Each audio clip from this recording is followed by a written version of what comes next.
इन दोनों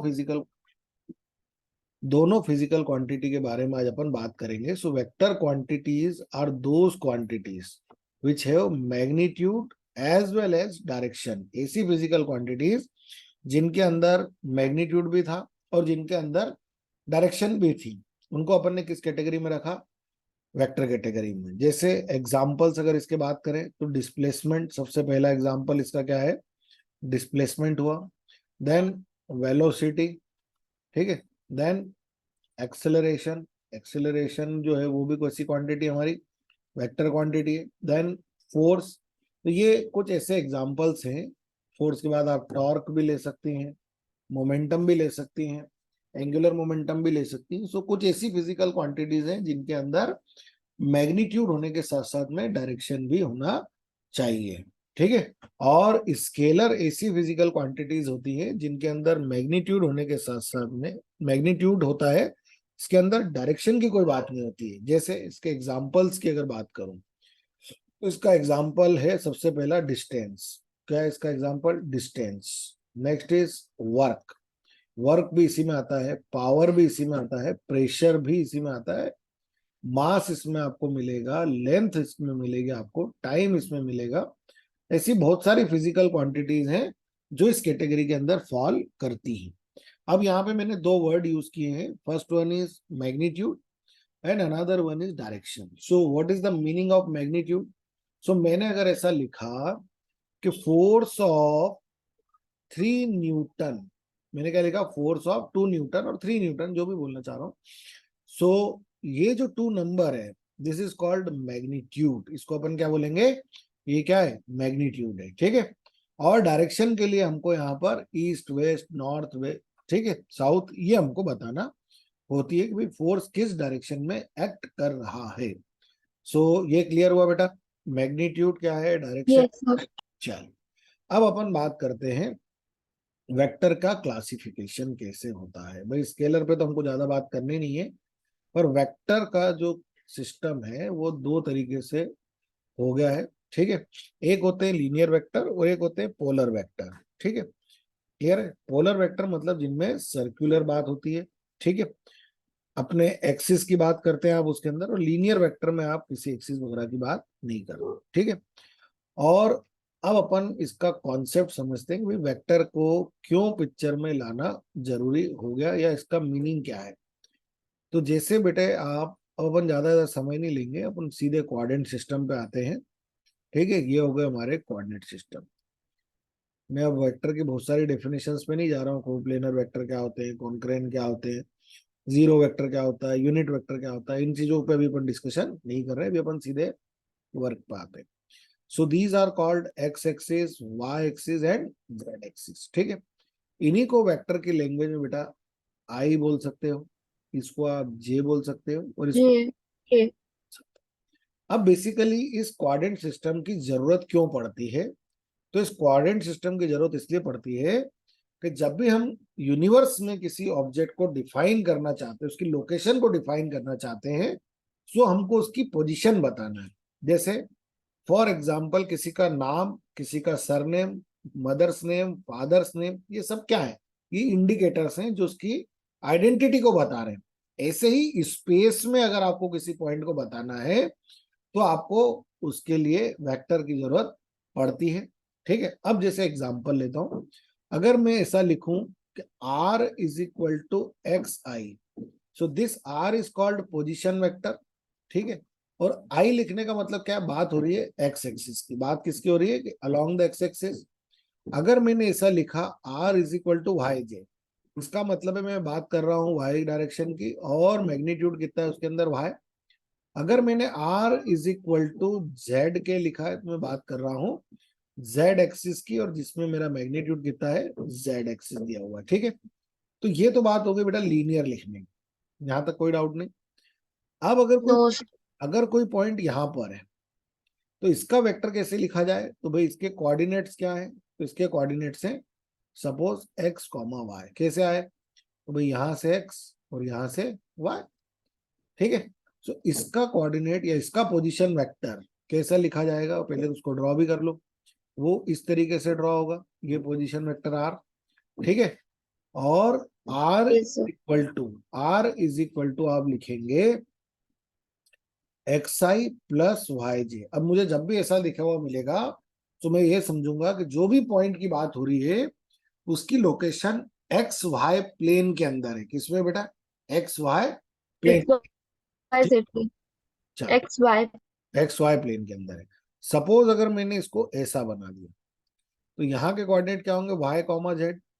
भाई ये वाली डिस्टेंस जेड और ये वाली distance y. So y comma z, तो यहाँ का जो कोऑर्डिनेट होगा वो क्या होगा मेरा? Y j plus z k. Is it clear? अगर मैं यहाँ की बात, Yes. थर्ड वाले, this is called x z plane, इसको बोलते हैं अपन वाई जेड प्लेन। ठीक है, ये plane in motion in plane जब अपन पढ़ेंगे ना तो उसमें काम आएगा। और जिस दिन मैंने आपको बताया था ना Yes. उसमें काम आएगा। X y plane, projectile motion, circular motion, वो सब यही है। तो देखो ये हो गया इसका पोजीशन वेक्टर, और यहाँ के कोऑर्डिनेट होगा x y x z. So position vector is equal to x i plus z k. ये आ गया मेरा पोजीशन वेक्टर।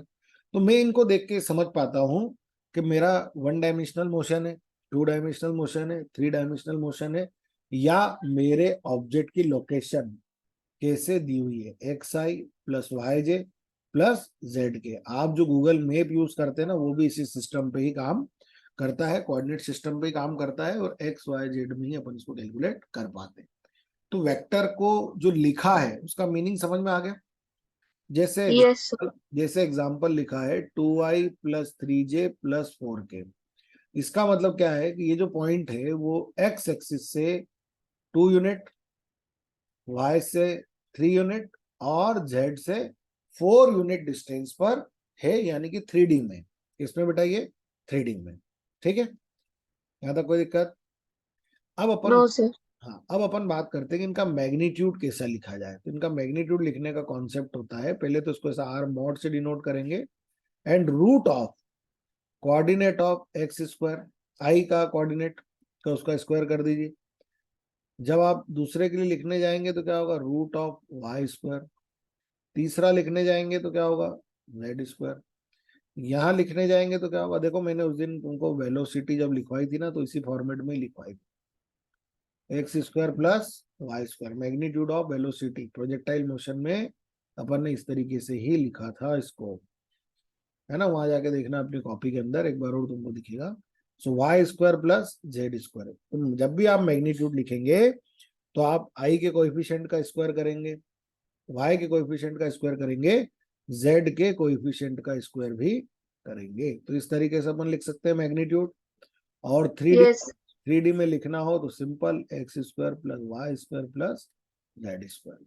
तो ये तो बेटा बात हो गई वेक्टर के रिप्रेजेंटेशन की, और उसको लिखते कैसे, और अगर लिखा हुआ है तो उसको रीड आउट करके समझते कैसे। ठीक है, यहाँ तक कोई दिक्कत? Yes, sir. No, sir. अब अपन बात करते हैं वेक्टर के एडिशन की। भाई हमको वेक्टर लिखना आ गया है, अब हमारा काम है वेक्टर का मैथमेटिक्स समझना। तो अब हम बात करते हैं वेक्टर के एडिशन की, वेक्टर की सब्सट्रैक्शन की, मल्टीप्लिकेशन की बात करेंगे। ठीक है, आज हमारा आर्टिकल यही रहेगा। तो ए vector, suppose we have a vector, so A vector is equal to a1i plus b1j plus c1k, and we have another vector b vector is equal to a2i plus b2j plus c2k। तो जब आप इनको add करेंगे सो a vector plus b vector, ठीक है, तो कैसे addition होगा? तो होगा a1i plus b1j plus c1k plus a2i plus b2j plus c2k।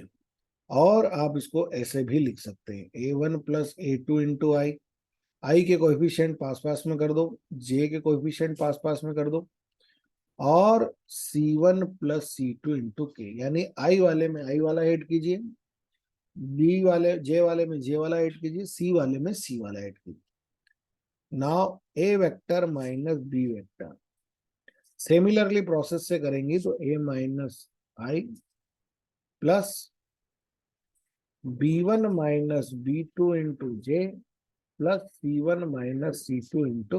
ठीक है बेटा, तो यहाँ तक तो मुझे लगता नहीं है Yes. सारा प्रॉब्लम है। बस एग्जांपल भी अगर अपन लेना चाहें तो if A vector is equal to 2i plus 3j plus 7k and B vector is equal to 2i minus 4j और माइनस 5k, इनका एडिशन करना है। So A vector plus b vector is equal to क्या मिलेगा बेटा, 2 में से 2 add करोगे तो 4i Yes, sir. Minus j and plus 2k।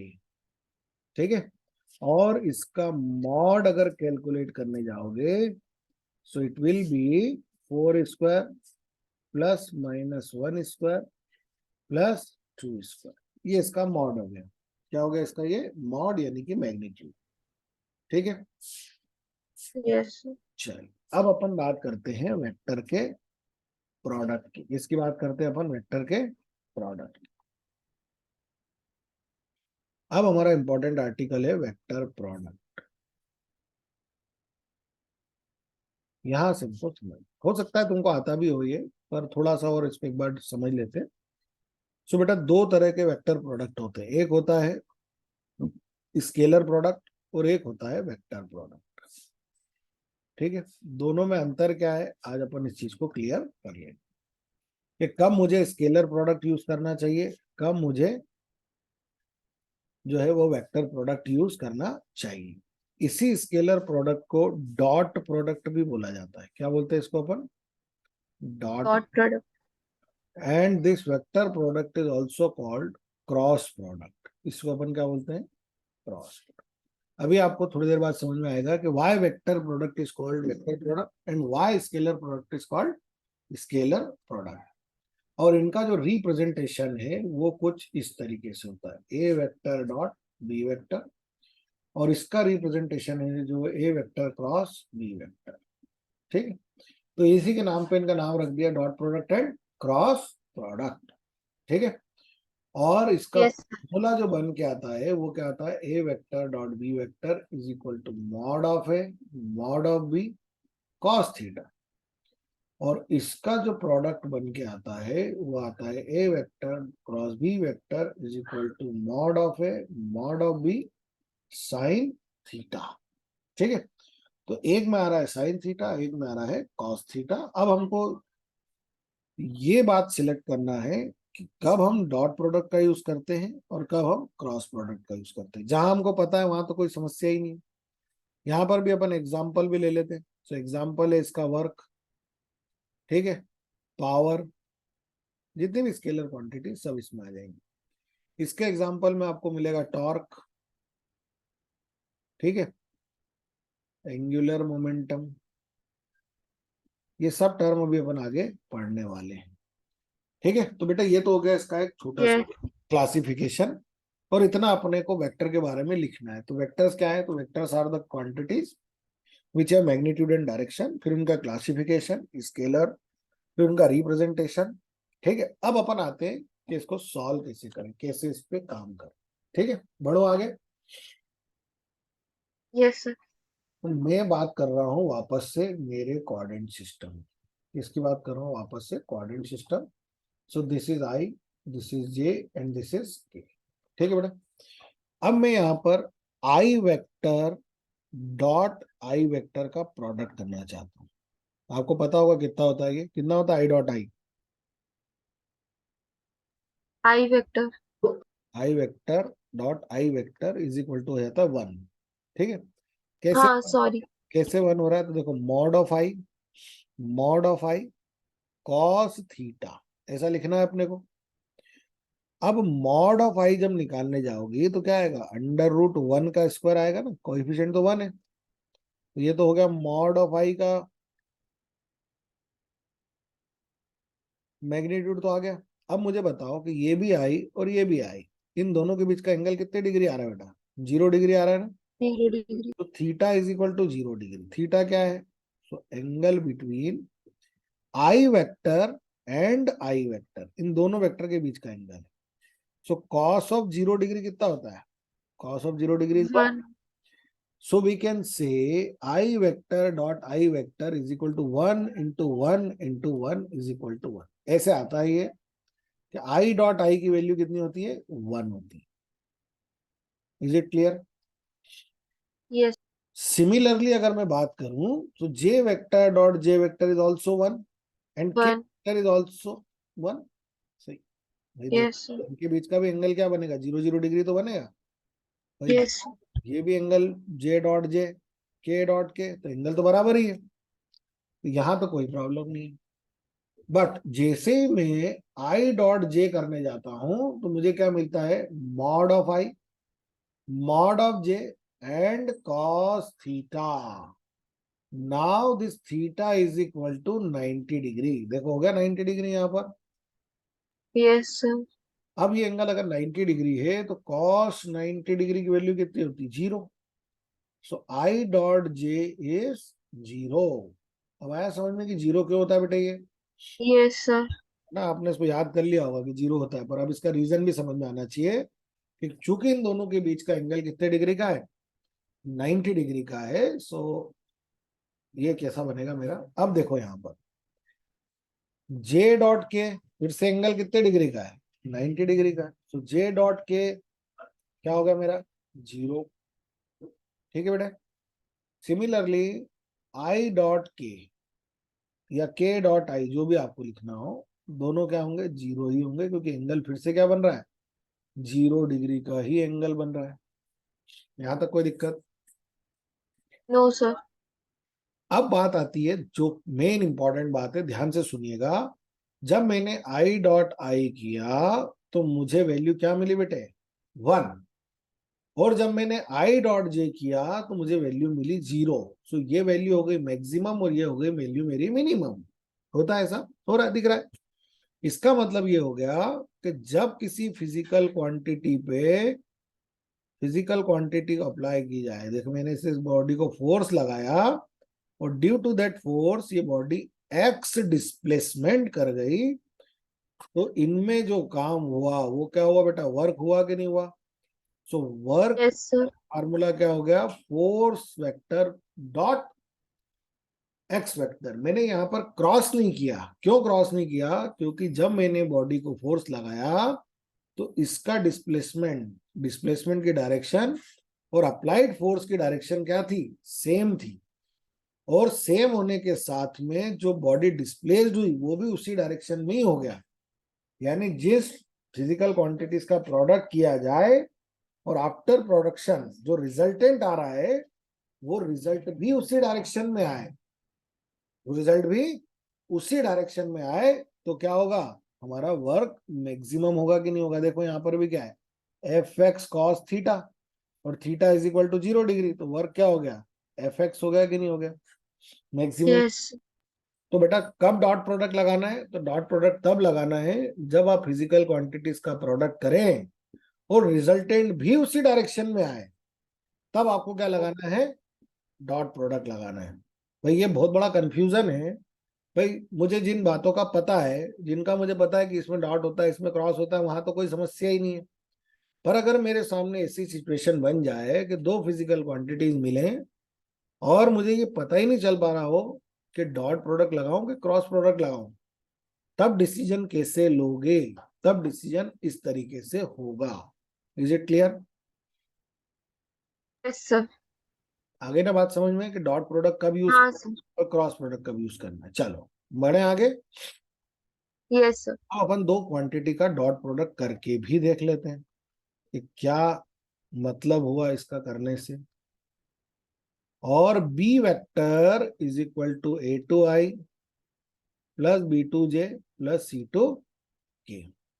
So A vector dot B vector, क्या करूं बेटा, A one I B one J C one K, A two I B two J C two K, product कीजिए तो क्या होगा, A one A two I dot I plus A one B two I dot J plus A one C two I dot K, plus करके B वाले का multiply करते हैं, B one C two J dot I plus B one B two J dot J plus B one C two J dot K C वाले का multiply करते हैं, C1 C2 K dot I plus C1 B2 K dot J plus C1 C2 K dot के। अब यहां पर ध्यान से देखिए, इसका प्रोडक्ट 1 है, इसका प्रोडक्ट 1 है और इसका प्रोडक्ट 1 है, इसके अलावा सब जीरो है। I dot J zero, J dot के जीरो, जे डॉट सब जीरो है कि नहीं है? Yes, sir. So we can write A dot A is equal to A1 A2 into 1 plus B1 B2 into 1 plus C1 C2 into 1. So A vector dot B vector is equal to A1 A2 plus B1 B2 plus C1 C2। अब मैंने आपको एक बार ये पूरा process समझा दिया है कि एक्चुअल में होता कैसे। अब नेक्स्ट टाइम ये पूरा प्रोसेस रिपीट करने की जरूरत नहीं है, आप सीधे आई वाले में आई का मल्टीप्लाई करेंगे, बी जे वाले में जे का करेंगे और के वाले में के का मल्टीप्लाई करेंगे। ये हमारा डायरेक्ट रूल होगा, ठीक है। अब हम बार बार इतनी लंबी Yes. प्रोसेस को अप्लाई नहीं करेंगे। Is it clear? Yes, sir. बार बार इतना नहीं करेंगे। अच्छा, जो मैं मेन बात समझा रहा था कि why this product is called scalar product, तो देखो जो रिजल्ट आया इसके अंदर आपको कहीं भी कोई डायरेक्शनल दिख रहा है? आई जे के नहीं दिख रहा ना? नहीं। इसका मतलब ये हो गया कि ये तो सिर्फ मैग्नीट्यूड बता रहा है। अब डायरेक्शन कहाँ है? अब Yes, sir. डायरेक्शन नहीं है, तो हमको इसको, इसीलिए हम इसको क्या बोलते हैं? स्केलर। मतलब जब भी आप दो प्रोडक्ट करें फिजिकल क्वांटिटीज का और रिजल्टेंट में आई जे के नहीं आए, तो भी आप समझ जाना ये एक स्केलर प्रोडक्ट है, ठीक है। तो दो आइडेंटिफिकेशन हो गए, Yes. तो उसी डायरेक्शन में मूवमेंट होना चाहिए और अगला क्या हो गया, इनको इसमें आना चाहिए। चलो अब एग्जांपल लेते हैं। तो example a vector b vector का example, a vector is equal to 2i plus 3j minus 7k and b vector is equal to minus 3i minus 2j plus k। इनका हमको करना है प्रोडक्ट। कौन सा? Dot product. तो dot product जब करेंगे तो ए vector dot B vector is equal to, देखो मैंने क्या बोला था, आई वाले में आई का मल्टीप्लाई कर दीजिएगा, जे वाले में जे वाले का मल्टीप्लाई कर दीजिएगा और के वाले में के वाले का मल्टीप्लाई कर दीजिएगा। सो 2 3 जा 6, 3 2 जा 6, 7 1 जा 7। ठीक है बेटे, तो कितना हो गया ये 12 और Yes. -19, है ना? क्लियर? Yes, sir. तो कर सकते हैं ऐसा। अब Yes, sir. यहाँ पे दो तीन वेराइटी के क्वेश्चंस बनते हैं। एक तो सिंपल प्रोडक्ट करने को आ गया आपके पास, एक बनेगा एंगल फाइंड आउट करने के लिए। क्या बनेगा?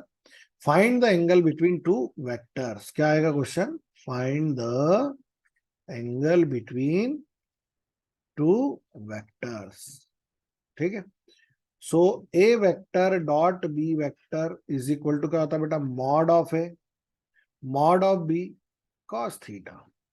सो this cos theta is equal to A vector dot B vector is equal to mod of A mod of B, ठीक है। So if we have two vectors, a vector is equal to a1i b1j plus c1k and B vector is equal to a2i plus b, ये कुछ भी number हो सकते हैं, है ना। आप चाहो तो अपने हिसाब से कितने वेक्टर खुद ही ड्रॉ कर लो, कोई समस्या नहीं है। भाई 50 क्वेश्चन खुद ही बना सकती है इस फॉर्मेट में। सो अब प्रोडक्ट करता हूं तो क्या मैंने बताया था कि आई वाले में आई का प्रोडक्ट कर दो, जे वाले में जे का कर दो, सी वाले में C का कर दो।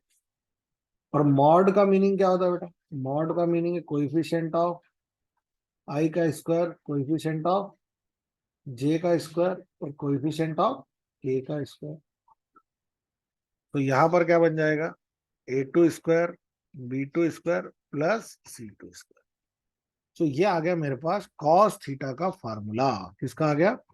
सो theta is equal to cos inverse a1 a2 b1 b2 c1 c2।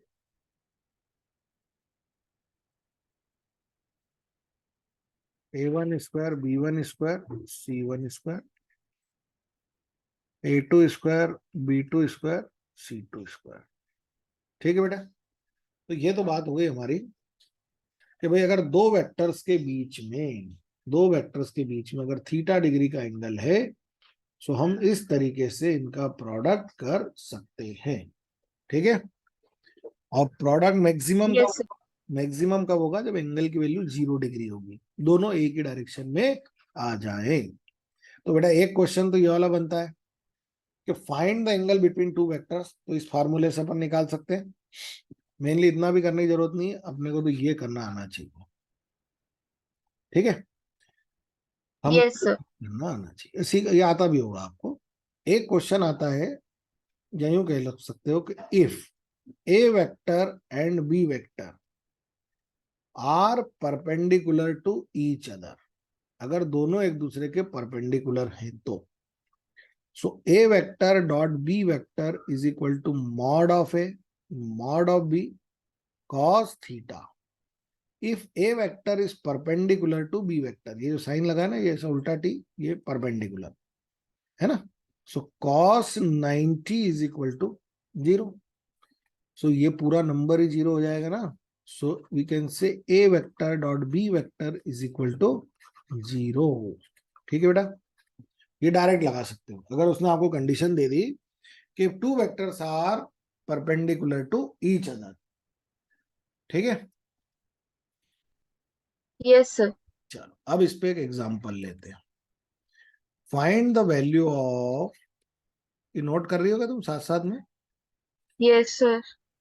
हाँ, नहीं भी हो तो टेंशन मतलब, मैं इसका पीडीएफ भेजता ही हूँ, कल भी भेजा था ना, इसका पीडीएफ भेज दूंगा इसका। Find the Okay. Value P, find the value of P if a vector and b vector are perpendicular to each other। अगर ये दोनों एक दूसरे के परपेंडिकुलर हैं तो p की वैल्यू फाइंड आउट कीजिए। तो सपोज ये दिया हुआ है आपको 2i plus 3j minus P K, and b vector is equal to 3i plus 7j minus 5k।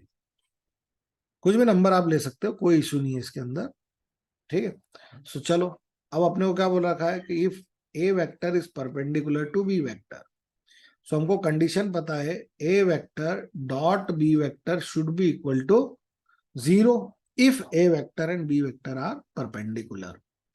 सो क्या करना है, आई वाले में आई वाले का मल्टीप्लाई करना है। तो 3 2 जा 6 प्लस 21 7 3 7 जा and minus minus plus this is 5p is equal to 0 is equal to 0। यहां तक कोई दिक्कत?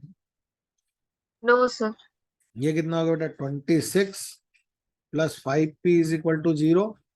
सो 5p is equal to minus 26, तो p is equal to minus 26/5। तो ये वो वैल्यू आ गई। तो एक क्वेश्चन इस वेराइटी का भी यहाँ पर बन सकता है। ठीक है, Yes, sir. ये दूसरा पार्ट हो गया इसका। अब अपन बात करते हैं इसके तीसरे पार्ट की। एक क्वेश्चन ऐसा भी आ सकता है, दिया भी होगा आपके मॉड्यूल में भी होगा। सपोज एक पॉइंट है, उसके कोऑर्डिनेट है 2 1 3, और दूसरा पॉइंट है उसके कोऑर्डिनेट है 4 5 7। ठीक है, a and b, a force is applied on the body to move from a to b. सही है, coordinate of a is 2 1 3 and coordinate of b is 4 5 6। तो इसके ऊपर एक फोर्स लगा दिया आपने 2i plus 3j plus 7k। So find the work done to move a particle from 2 1 3 to 4 5 7 और फ्रॉम ए टू बी। ये क्वेश्चन हमको करना है। क्वेश्चन समझ में आ गया? Find the work done a body from move from a to b. ठीक है, और जितना भी डेटा है वो आपको क्वेश्चन में Yes, sir. दिया हुआ है। तो वर्क डन का फार्मूला क्या है बेटा? तो वर्क डन का formula F into A. F into A. तो अपन ने लिख दिया इसको कि सपोज हमारा जो एंगल है वो 0 डिग्री का ही है। सो ये हो गया एफ एक्स। हमको क्या करना है, तो हमको सिंपली इसका मल्टीप्लाई करना है। तो पहले हम डिस्प्लेसमेंट निकालें। तो सपोज ये हो गया x1, ये हो गया x2, ये हो गया x1 x2। तो x वेक्टर क्या होगा बेटा? तो डिस्प्लेसमेंट कैसे निकालते हैं, final position minus initial position. Equal position. और इन्हीं वेक्टर को अपन ऐसा लिख सकते हैं क्या? अभी मैंने बताया था कि आई जे के में ऐसा लिख सकते हैं। Yes sir.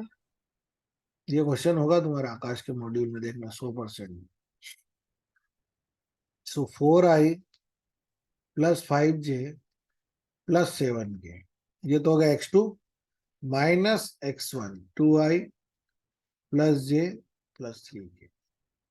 जिस दिन तुम अपने हिसाब से क्वेश्चन बनाना सीख गई, उस दिन समझना तुमको फिजिक्स समझ में आ गया। दूसरे के क्वेश्चन पे डिपेंड नहीं रहना है, अपने क्वेश्चन खुद बनाओ। थिंक लाइक एग्जामिनर, क्योंकि एग्जामिनर जो क्वेश्चन बनाएगा वो खुद बनाएगा, तो आप उसकी तरह जब सोचेंगी तो आपको सफलता जरूर मिलेगी।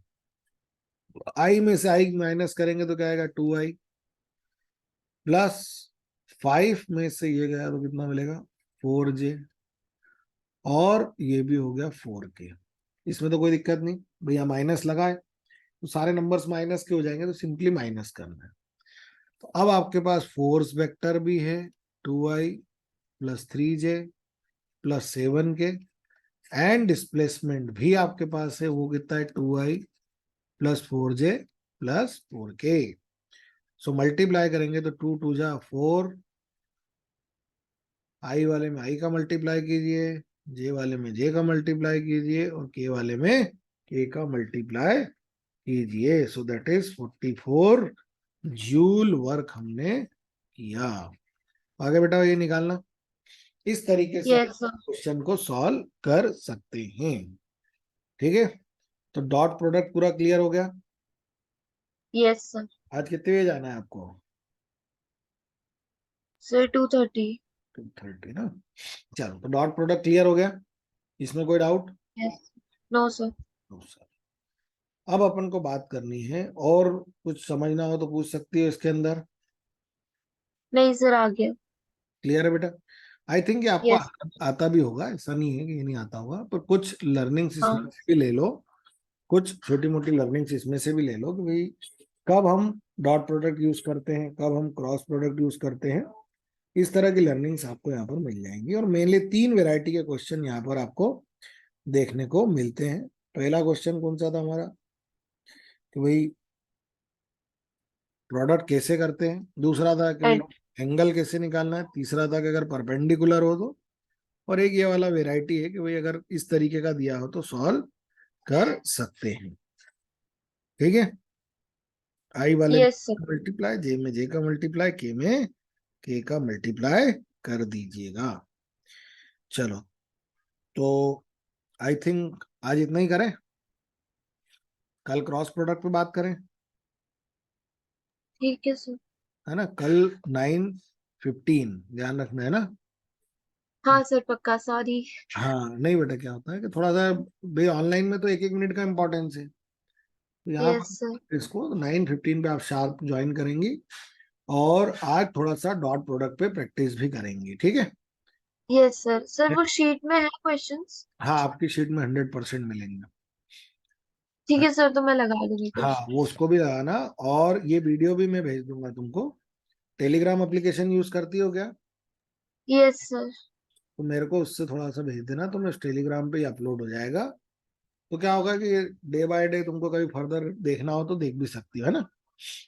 Okay sir. हाँ, ये भी मेरे को भेज दो, तो मैं इसको भी तुमको ओके करा देता हूँ। ठीक? Yes sir. सर और होमवर्क कर लिया था लास्ट क्लास का, चलो बढ़िया, ग्राफ पर। बहुत बढ़िया, बहुत बढ़िया, है ना? और तुमको अगर वहां के भी कोई क्वेश्चन में डाउट हो ना, तो वो भी तुम मेरे को भेज सकती हो। अगर यस सर। वहां के क्वेश्चन में भी कोई डाउट हो ना, तो आप मेरे को